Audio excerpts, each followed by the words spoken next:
ซึ่งว่าคณะพักทักฐานปกสเมืองท่าแตง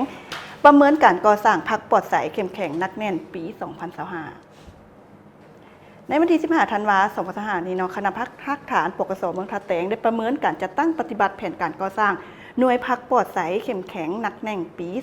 2025 ภายใต้การเป็นประธานของทานพันโทคำสวัยบุตรดาผลคณะประจำพักเมืองเลขาคณะพักทักฐานปกสเมืองท่าแตงเป็นเกียรติเข้าร่วมของทานกิสายอุดมคณะประจำพักเมืองประธานคณะกวดกะพักรัฐเมืองทั้งแมนฮองประธานคณะกรรมการประเมินพักปลอดใสเข้มแข็งและนักแน่นขันเมืองมีคณะหน่วยพักและสมาชิกพัก4หน่วยที่ว่าขึ้นกับคณะพักทักฐานเข้าร่วมในกล่องประชุมแต่ละหน่วยได้ตีราคาคืนผลการก่อสร้างหน่วยพักปลอดใสเข้มแข็งและนักแน่นตลอดปี 2025 ซึ่งแต่ละหน่วยได้ปฏิบัติตามบาท9และขั้นตอนการก่อสร้างหน่วยพักปลอดใสเข้มแข็งนักแน่น3บาท9คือ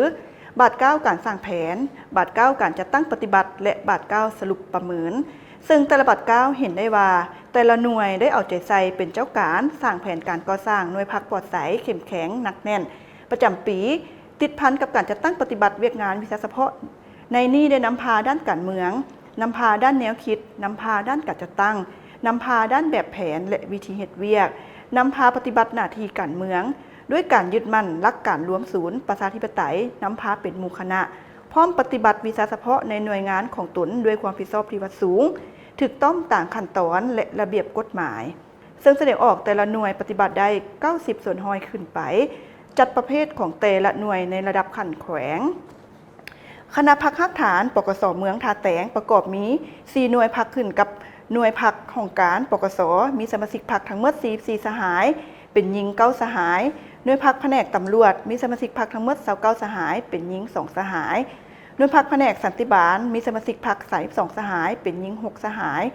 หน่วยงานพักปกส